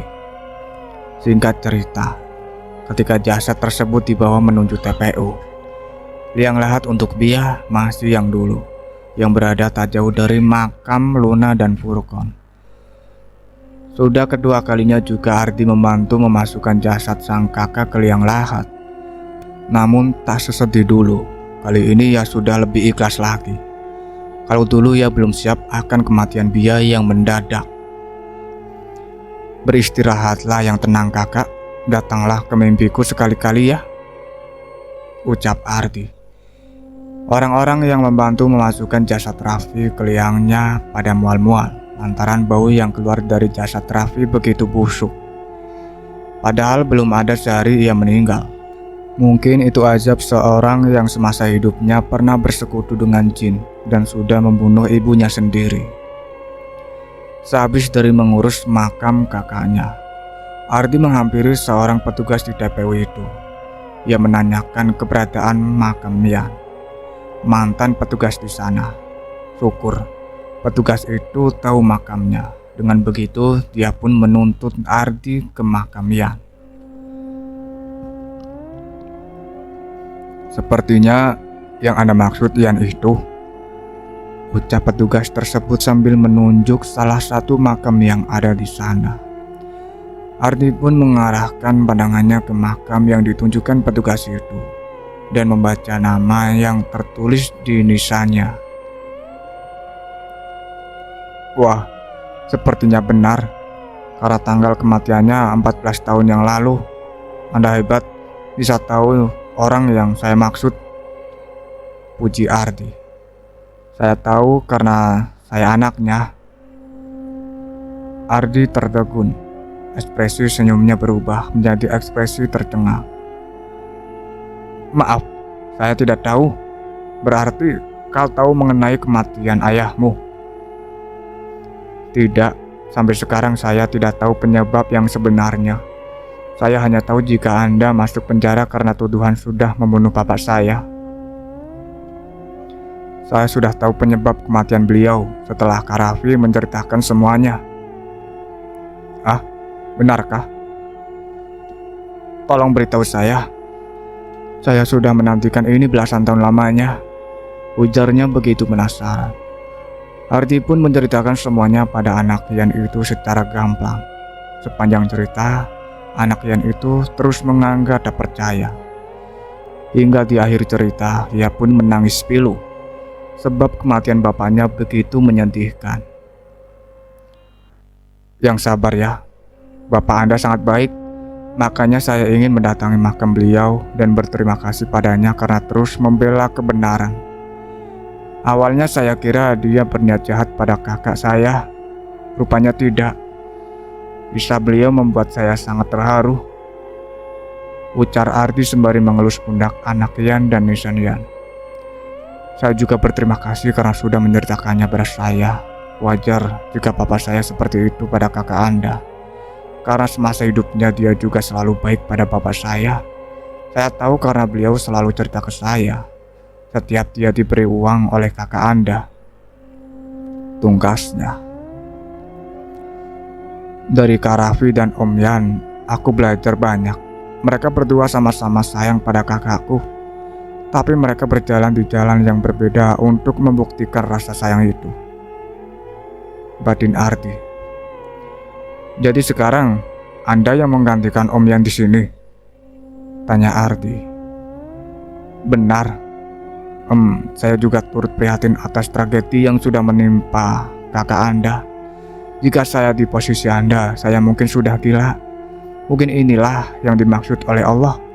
Semua orang diberikan ujian sesuai kemampuan manusia itu sendiri. Itu tandanya Anda sangat kuat. Nah, tidak juga. Aku sebenarnya hampir gila juga. Cuman Tuhan mempertemukanku dengan makhluk halus yang selalu menghiburku dan mengingatkanku untuk terus sabar. Baiklah, ini sudah larut malam. Semua orang juga sudah pada pergi. Saya pulang dulu ya. Lain kali saya datang lagi. Lanjut Ardi.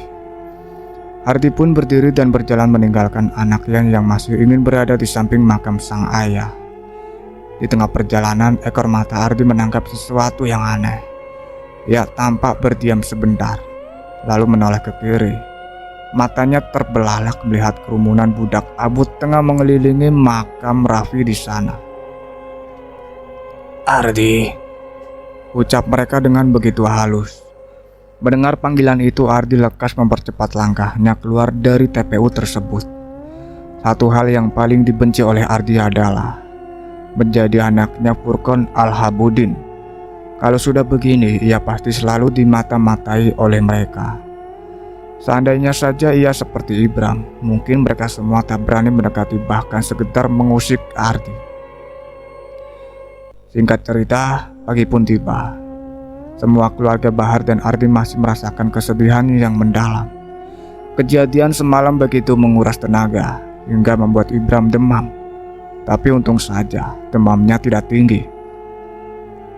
Ibu, maafin Ibram ya, karena kemarin aku sama kakak bangunnya lambat. Sebenarnya kami sudah lama bangun, hanya saja kami diperintahkan oleh jin baik untuk jangan bangun dulu. Tunggu semuanya terbongkar dulu. Nah, ketika semua sudah terbongkar, barulah aku bangun. Lirih Ibram. Gak apa-apa sayang, ibu hanya khawatir kemarin kau dan Ojel kenapa-napa. Sudah, kamu istirahat saja, ujar Jira. Ardi yang sedang berada di kamar Zidan sendirian itu dihampiri oleh Rahas. Ardi, sepertinya aku harus pulang ke asalku di alam gaib. Tugasku di sini sudah selesai, lirih Rahas. Ardi yang mendengarnya sontak berdiri dan menatap lekat Rahas. Hah? Kau juga ingin meninggalkanku? Tanya Ardi merasa tak setuju dengan keinginan Rahas tersebut. Itu juga termasuk janjiku. Jika aku sudah mendapatkan manusia yang bisa melihat diriku dan mau bersahabat denganku, dia akan kujaga dan sekarang aku sudah menepati janjiku sendiri. Maka dari itu, aku harus balik ke asalku. Terima kasih sudah mau bersahabat denganku. Aku sangat terharu ketika kau bilang pada Abud kalau kau sudah menganggapku sahabat, bahkan keluarga sendiri. Jelas Rahas, tak terasa air matanya jatuh membasahi pipinya. Ardi mengalihkan pandangannya, berusaha untuk tak menangis. Kau ini ya? Seandainya aku tahu akan seperti ini, aku gak mau menjadikanmu sahabatku, pekik Ardi. Walaupun ucapannya terdengar seperti marah, tetapi sebenarnya hatinya bersedih. Aku minta maaf Ardi. Walaupun sudah ditahan bagaimanapun, itu air mata tetap mengalir deras. Payah. Aku juga sakit harus berpisah denganmu, Ardi. Diamlah. Pergilah sekarang kalau kau mau. Rahas tercekat mendengar pendakan Ardi. Air matanya semakin deras. Baiklah, kalau itu maumu Ardi, aku pergi. Selamat tinggal, ujar Rahas tergagap karena menangis. Tunggu. Terima kasih untuk semuanya selama ini, termasuk bantuanmu kemarin. Ara sudah melepaskan aku dan yang lainnya dari ikatan tali yang diikatkan Raffi pada kami. Tutur Ardi tanpa melihat Rahas. Sama-sama, balas Rahas. Baiklah, kau bisa pergi sekarang. Rahas mengangguk. Perlahan ia pun menghilang dari pandangan Raffi. Seketika itu, tangisan Ardi semakin deras. Semua yang dianggap keluarga selalu berujung seperti ini. Pergi meninggalkannya. Ah! Ardi berteriak meluapkan semua rasa sakitnya. Perasaannya saat itu bercampur aduk. Kak Ardi kenapa? Tanya Jelin yang tak sengaja mendengar teriakan Ardi. Maaf Jelin, kalau teriakanku membuatmu terkejut. Aku tidak apa-apa. Tolong, aku lagi ingin sendiri. Oh, begitu ya. Baiklah, aku keluar. Ujar Jelin seraya melangkah keluar. Ardi menjatuhkan bokongnya di pinggir kasur. Dia usap wajahnya dengan kasar. Ia sangat stres dengan segala yang berbau perpisahan. Saat itu ia memutuskan untuk tidak terlalu dekat dengan siapapun, seperti menganggapnya sahabat ataupun keluarga. Ia bahkan merasa takut jika menjalani hubungan asmara dengan seseorang. Takut jika harus berpisah dan takut jika ia akan seperti Raffi. Di tengah kefrustasiannya itu, ia baru teringat dengan mobil Hidan. Ia harus mengembalikannya karena ia janjinya hanya sehari. Barulah dia keluar dan membawa mobil Hidan ke rumahnya kembali. Di sana juga masih ada motornya yang ia titipkan saat ia meminjam mobil Hidan. Ketika melihat mobilnya berada di depan rumah, Hidan segera membukakan gerbang agar mobilnya bisa masuk. Makasih banyak ya bro, mobil lu ini bawa berkah banget. Seru Ardi seraya memberikan kunci mobil milik Hidan. Sama-sama bro, jadi gimana kemarin? Sukses? Alhamdulillah, sukses banget bro. Oh iya, ada sesuatu yang pengen gue omongin. Apaan? Lu mau nikah ya? Siapa ceweknya? Udah Hidan. Apaan sih? Bukan bro, tapi... lu yakin di? Kenapa buru-buru banget? Nah, gak asik ah. Hehehe, sorry ya. Udah, gue balik dulu. Terima kasih banyak atas semua kebaikan lu. Ntar gue gak usah. Dan gue udah banyak repotin lu. Udah ya, see you next time. Pungkas Ardi sambil melambai-lambaikan tangannya. Kemudian ia pun meninggalkan rumah Hidan menggunakan sepeda motornya itu. Ia memang bisa tersenyum di depan orang, tetapi ketika sudah sendirian pasti segala keresahan hati teringat kembali dan membuatnya murung lagi. Setelah keluarga Zira mengadakan hari ke-7 Bahar, Ardi yang sudah berpakaian rapi itu mendatangi mereka sekeluarga yang sedang berada di depan ruang TV. Kak Ardi, mau kemana? Rapi betul. Mau ngelamar cewek ya? Ayo, tegur Zidan sambil nyengir kuda. Ardi menggalang sambil tersenyum lebar. Aku mau pamit sama kalian semua. Saya mau pergi keluar kota. Suasana yang hangat tadi seketika berubah dingin. Mata mereka sontak menatap Ardi bersamaan. Mereka terkejut dengan kepamitan Ardi yang mendadak. Loh, kenapa Di? Tanya Zira. Kakak gak suka tinggal di sini? Tanya Zidan. Di sini saja nak Ardi. Kamu kan hidup sebatang kara, sambung Ismi. Maka dari itu Tante Ismi, saya tidak ingin mengganggu keharmonisan keluarga ini lagi. Cukup almarhum Om Bahar saja yang seperti itu. lirih Ardi sambil menundukkan kepalanya. Tapi kan sudah selesai Ardi, apalagi coba yang bisa memicu kedatangan jin itu. Kecuali kau yang mau bersekutu dengannya. Hehe, tidak mungkin kak. Ardi cuma takut jin itu datang lagi dan mengganggu ketentraman keluarga ini. Karena ia masih terus memantauku. Sebab aku tak ada hubungan darah dengan Furqan ayahku. Dan aku harus terbiasa hidup sendiri. Karena hidup di sekitar orang yang kusayang hanya menyakitiku saja. Semua yang kusayang pasti pergi meninggalkanku. Lanjutnya, mereka tampak terdiam dan saling bertatapan. Baiklah Ardi, kalau kau sudah memutuskan hal itu, kami tak bisa menahanmu. Tapi kalau kau mau datang ke sini, datang saja. Jangan sungkan. Pintu ini akan selalu terbuka untukmu. Tutur Zira. Terima kasih Kak Zira, ucap Ardi sambil tersenyum getir. Ia pun salim pada Ismi dan Zira. Lu memang anak bungsu kayak gue, tapi lu harus berdiri paling depan kalau ada yang berani menyakiti wanita-wanita yang ada di rumah ini. Oke? Pindah Ardi sambil menepuk pundak Jidan. Jidan tersenyum. Ia tak bisa berkata apapun. Ardi akan keluar kota menggunakan uang dari hasil menjual motornya. Soalnya rumahnya nanti ia urus itu. Mereka semua keluar rumah menemani Ardi menunggu jemputan untuk menuju bandara. Suara klakson mobil membuat Ardi terjengit kaget. Dia menoleh melihat mobil yang mengklakson tadi.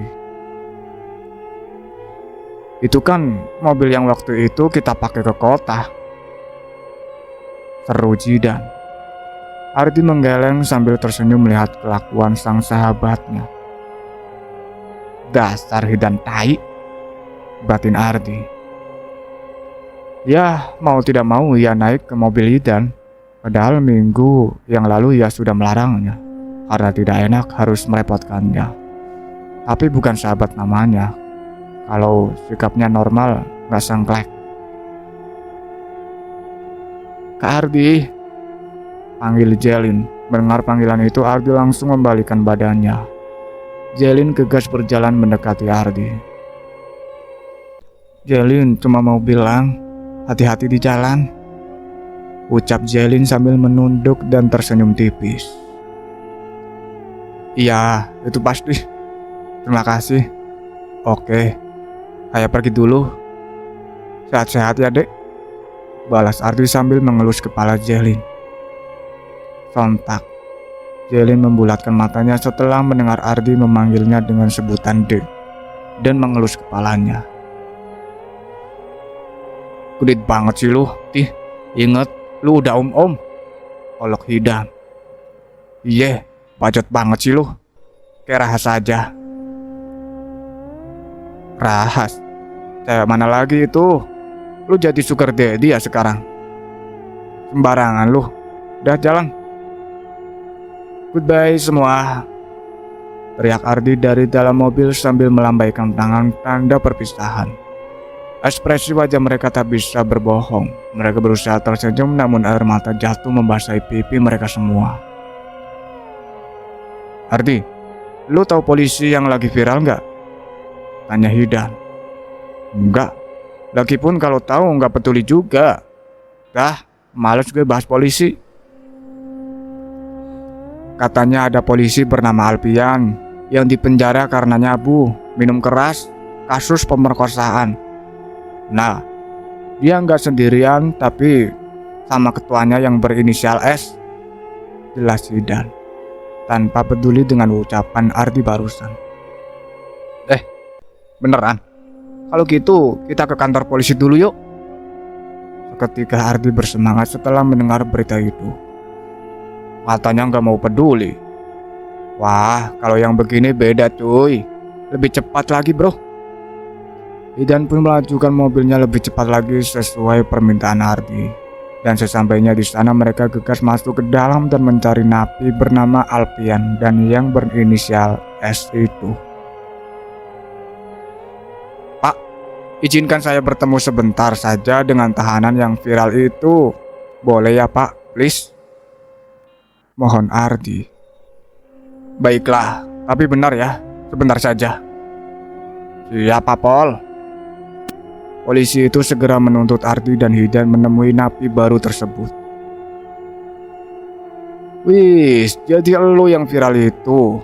Waduh, belum juga gue doain dan masuk aja ke situ. Gimana? Nyaman gak tidur di atas kasur King Size itu? Atau enakan tidurin anaknya orang? Dan makanan bintang 5-nya enak gak? Atau enakan makan uang supan? Jangan lupa cemilannya sabu ya. Kalau begini kan lu udah gak usah capek-capek kerja pagi malam. Olok Ardi habis-habisan. Alpian tampak begitu sebal sekaligus stres mendengar olokan dari Ardi itu.